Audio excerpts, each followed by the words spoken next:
What You Can't Say, January 2004. Have you ever seen an old photo of yourself and been embarrassed at the way you looked?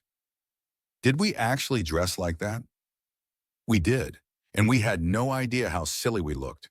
It's the nature of fashion to be invisible, in the same way the movement of the earth is invisible to all of us riding on it. What scares me is that there are moral fashions too. They're just as arbitrary and just as invisible to most people, but they're much more dangerous. Fashion is mistaken for good design. Moral fashion is mistaken for good. Dressing oddly gets you laughed at. Violating moral fashions can get you fired, ostracized, imprisoned, or even killed. If you could travel back in a time machine, one thing would be true no matter where you went. You'd have to watch what you said. Opinions we consider harmless could have gotten you in big trouble. I've already said at least one thing that would have gotten me in big trouble in most of Europe in the 17th century, and did get Galileo in big trouble when he said it, that the earth moves. It seems to be a constant throughout history. In every period, people believed things that were just ridiculous, and believed them so strongly that you would have gotten in terrible trouble for saying otherwise. Is our time any different? To anyone who has read any amount of history, the answer is almost certainly no. It would be a remarkable coincidence if ours were the first era to get everything just right. It's tantalizing to think we believe things that people in the future will find ridiculous. What would someone coming back to visit us in a time machine have to be careful not to say? That's what I want to study here. But I want to do more than just shock everyone with the heresy du jour. I want to find general recipes for discovering what you can't say in any era, the conformist test. Let's start with a test. Do you have any opinions that you would be reluctant to express in front of a group of your peers?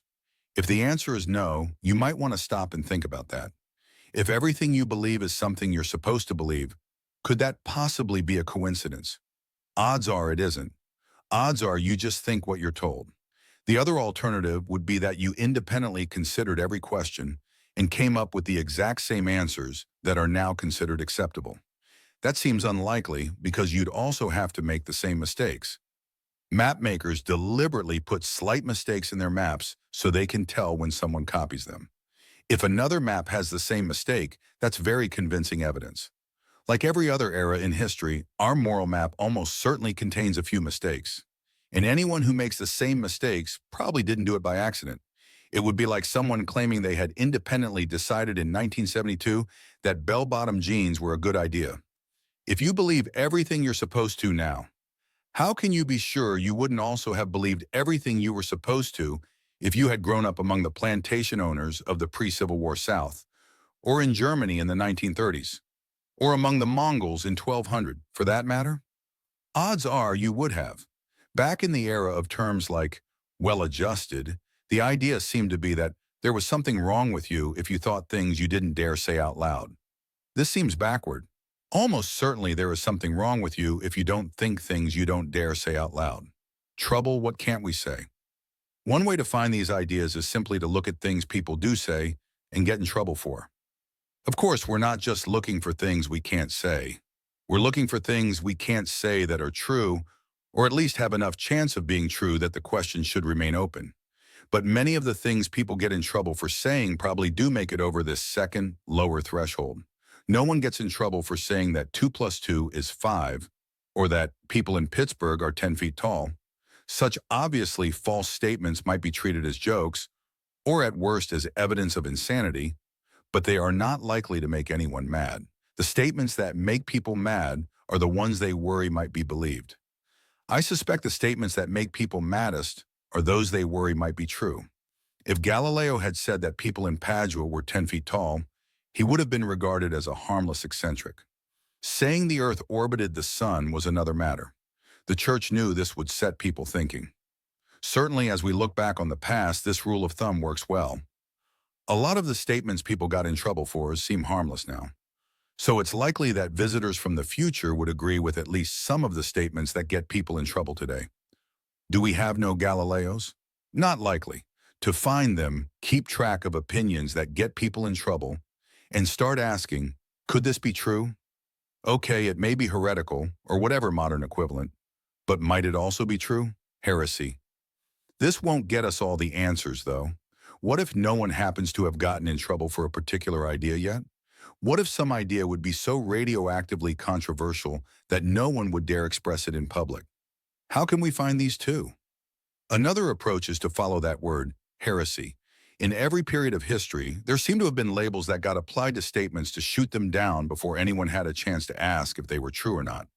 Blasphemy, sacrilege, and heresy were such labels for a good part of Western history, as in more recent times indecent, improper, and un-American have been. By now, these labels have lost their sting. They always do. By now, they're mostly used ironically. But in their time, they had real force. The word defeatist, for example, has no particular political connotations now. But in Germany in 1917, it was a weapon, used by Ludendorff in a purge of those who favored a negotiated peace. At the start of World War II, it was used extensively by Churchill and his supporters to silence their opponents. In 1940, any argument against Churchill's aggressive policy was defeatist. Was it right or wrong? Ideally, no one got far enough to ask that. We have such labels today, of course, quite a lot of them, from the all-purpose inappropriate to the dreaded divisive. In any period, it should be easy to figure out what such labels are, simply by looking at what people call ideas they disagree with besides untrue. When a politician says his opponent is mistaken, that's a straightforward criticism. But when he attacks a statement as divisive or racially insensitive, instead of arguing that it's false, we should start paying attention. So another way to figure out which of our taboos future generations will laugh at is to start with the labels. Take a label, sexist, for example, and try to think of some ideas that would be called that. Then for each ask, might this be true? Just start listing ideas at random. Yes, because they won't really be random. The ideas that come to mind first will be the most plausible ones. They'll be things you've already noticed but didn't let yourself think. In 1989, some clever researchers tracked the eye movements of radiologists as they scanned chest images for signs of lung cancer. They found that even when the radiologists missed a cancerous lesion, their eyes had usually paused at the sight of it. Part of their brain knew there was something there. It just didn't percolate all the way up into conscious knowledge. I think many interesting heretical thoughts are already mostly formed in our minds. If we turn off our self-censorship temporarily, those will be the first to emerge. Time and space. If we could look into the future, it would be obvious which of our taboos they'd laugh at. We can't do that, but we can do something almost as good. We can look into the past. Another way to figure out what we're getting wrong is to look at what used to be acceptable and is now unthinkable. Changes between the past and the present sometimes do represent progress. In a field like physics, if we disagree with past generations, it's because we're right and they're wrong. But this becomes rapidly less true as you move away from the certainty of the hard sciences. By the time you get to social questions, many changes are just fashion. The age of consent fluctuates like hemlines. We may imagine that we are a great deal smarter and more virtuous than past generations. But the more history you read, the less likely this seems. People in past times were much like us. Not heroes, not barbarians. Whatever their ideas were, they were ideas reasonable people could believe. So here is another source of interesting heresies. Present ideas against those of various past cultures, and see what you get. Some will be shocking by present standards. Okay, fine, but which might also be true. You don't have to look into the past to find big differences.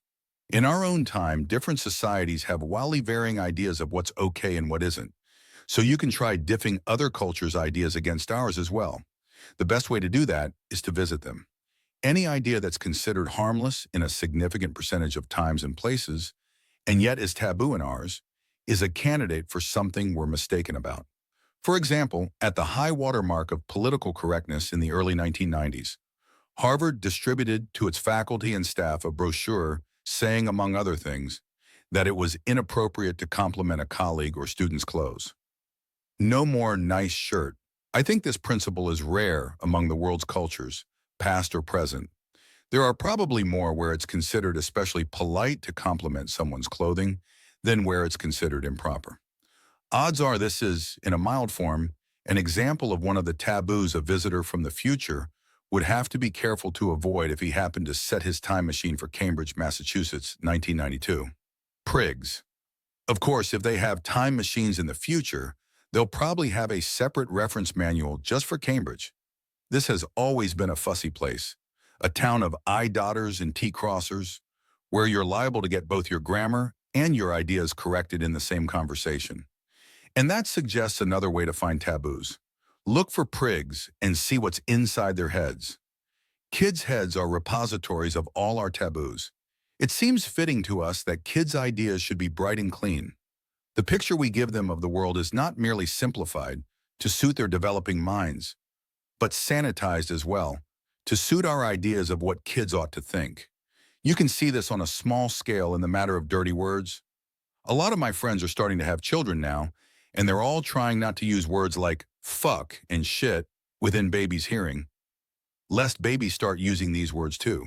But these words are part of the language, and adults use them all the time.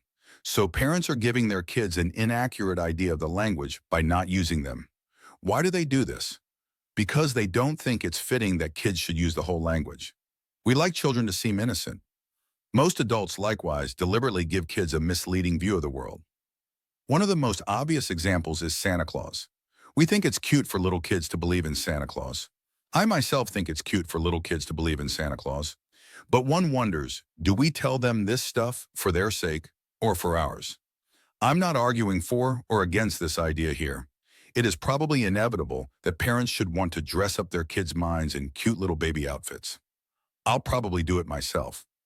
The important thing for our purposes is that, as a result, a well-brought-up teenage kid's brain is a more or less complete collection of all our taboos, and in mint condition because they're untainted by experience.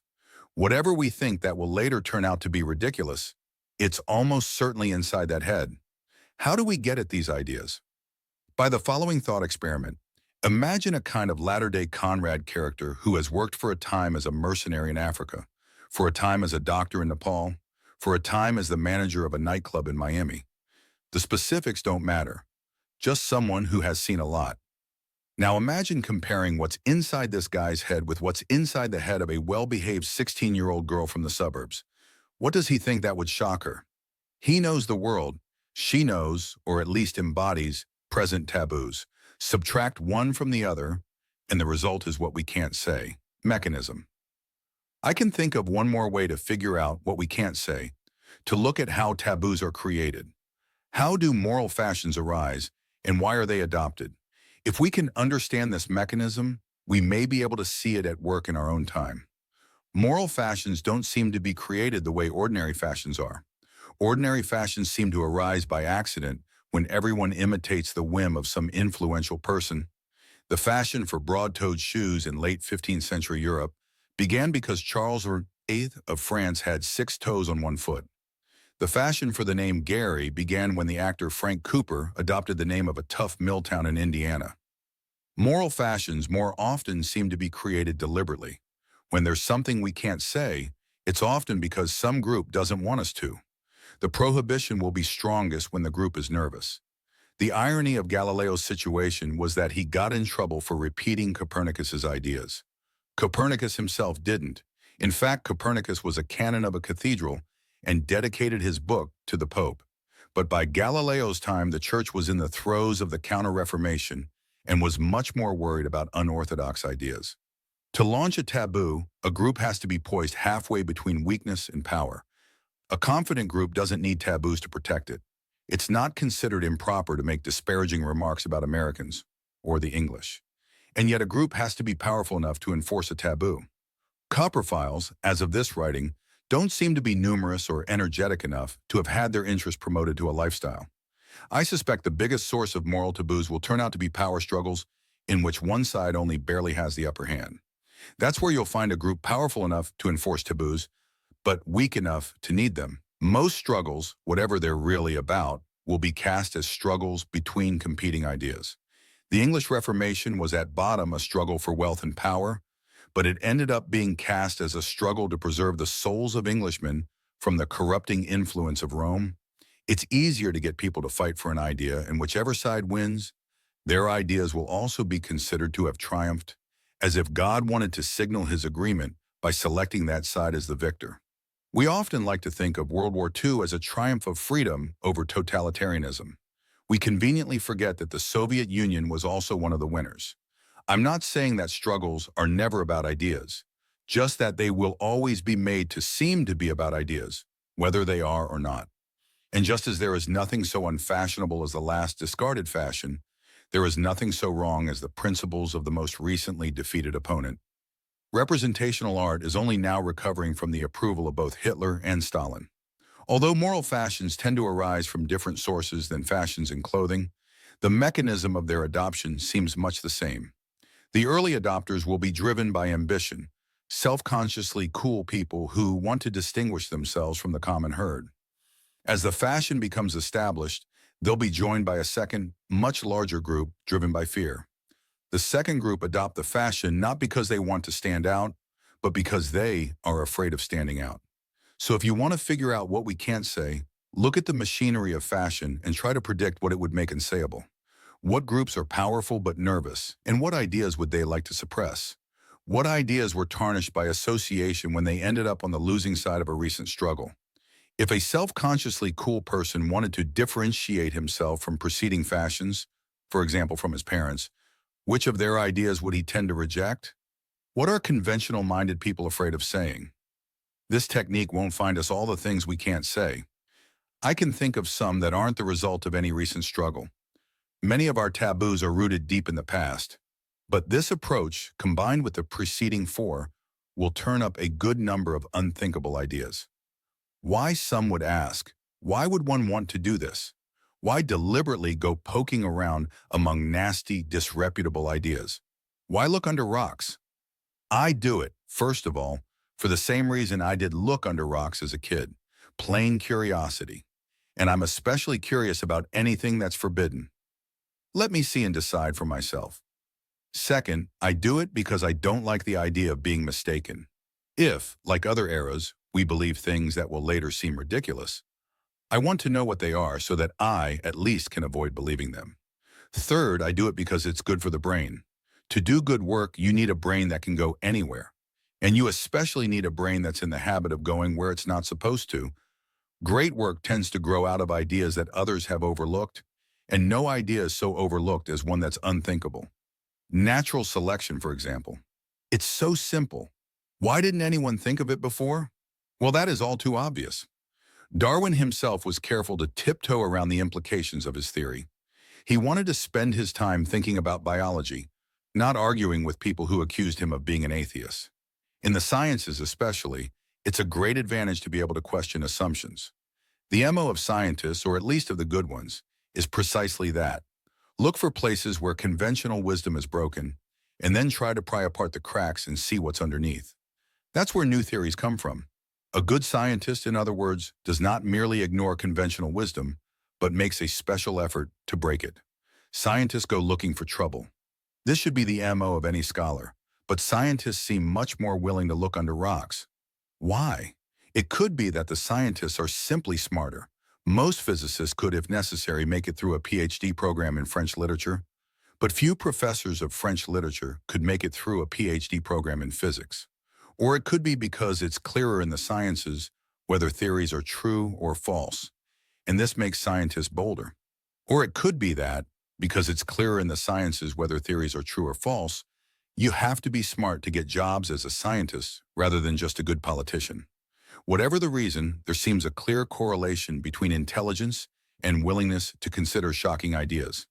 This isn't just because smart people actively work to find holes in conventional thinking. I think conventions also have less hold over them to start with. You can see that in the way they dress. It's not only in the sciences that heresy pays off. In any competitive field, you can win big by seeing things that others daren't. And in every field, there are probably heresies few dare utter. Within the U.S. car industry, there is a lot of hand-wringing now about declining market share. Yet the cause is so obvious that any observant outsider could explain it in a second. They make bad cars.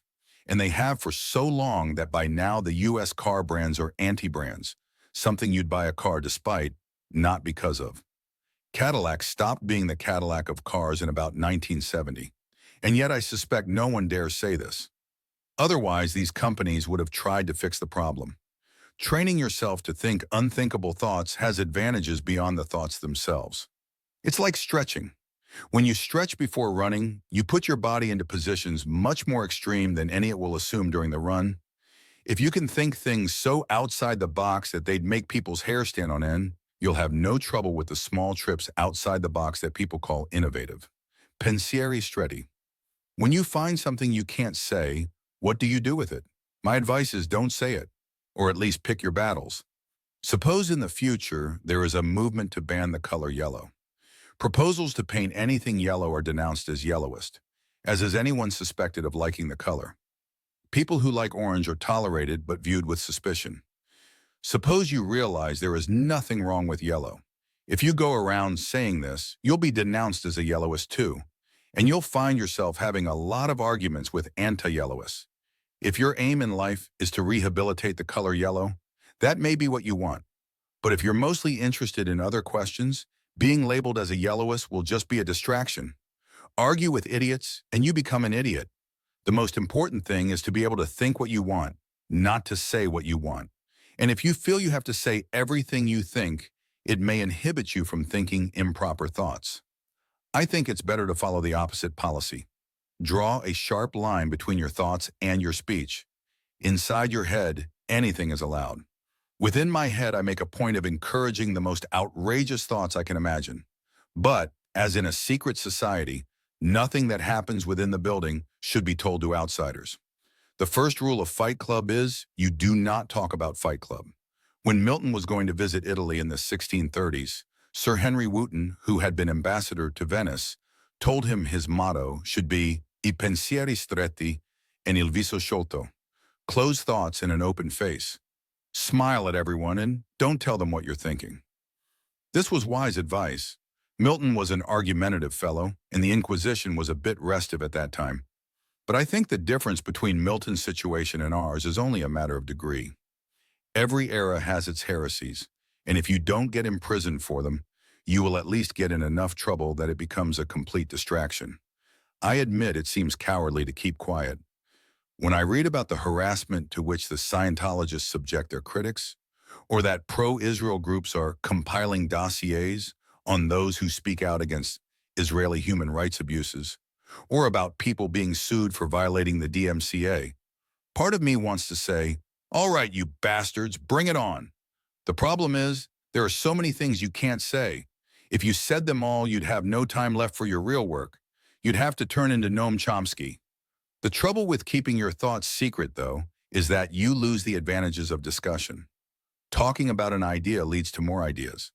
So the optimal plan, if you can manage it, is to have a few trusted friends you can speak openly to.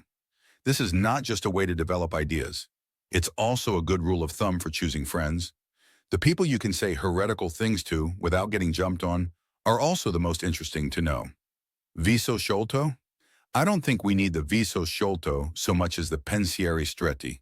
Perhaps the best policy is to make it plain that you don't agree with whatever zealotry is current in your time, but not to be too specific about what you disagree with. Zealots will try to draw you out, but you don't have to answer them. If they try to force you to treat a question on their terms by asking, are you with us or against us?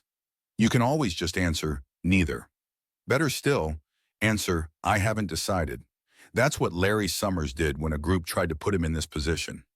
Explaining himself later, he said, I don't do litmus tests. A lot of the questions people get hot about are actually quite complicated. There is no prize for getting the answer quickly. If the anti-yellowists seem to be getting out of hand and you want to fight back, there are ways to do it without getting yourself accused of being a yellowist. Like skirmishers in an ancient army, you want to avoid directly engaging the main body of the enemy's troops. Better to harass them with arrows from a distance. One way to do this is to ratchet the debate up one level of abstraction. If you argue against censorship in general, you can avoid being accused of whatever heresy is contained in the book or film that someone is trying to censor. You can attack labels with meta-labels, labels that refer to the use of labels to prevent discussion. The spread of the term political correctness meant the beginning of the end of political correctness, because it enabled one to attack the phenomenon as a whole without being accused of any of the specific heresies it sought to suppress. Another way to counterattack is with metaphor. Arthur Miller undermined the House Un-American Activities Committee by writing a play, The Crucible, about the Salem witch trials. He never referred directly to the committee and so gave them no way to reply. What could HUAC do? Defend the Salem witch trials? And yet Miller's metaphor stuck so well that to this day the activities of the committee are often described as a witch hunt. Best of all, probably, is humor. Zealots, whatever their cause, invariably lack a sense of humor. They can't reply in kind to jokes. They're as unhappy on the territory of humor as a mounted knight on a skating rink. Victorian prudishness, for example, seems to have been defeated mainly by treating it as a joke. Likewise, its reincarnation as political correctness. I am glad that I managed to write The Crucible, Arthur Miller wrote, but looking back, I have often wished I'd had the temperament to do an absurd comedy, which is what the situation deserved. ABQ, a Dutch friend, says I should use Holland as an example of a tolerant society. It's true they have a long tradition of comparative open-mindedness. For centuries, the Low Countries were the place to go to say things you couldn't say anywhere else. And this helped to make the region a center of scholarship and industry, which have been closely tied for longer than most people realize.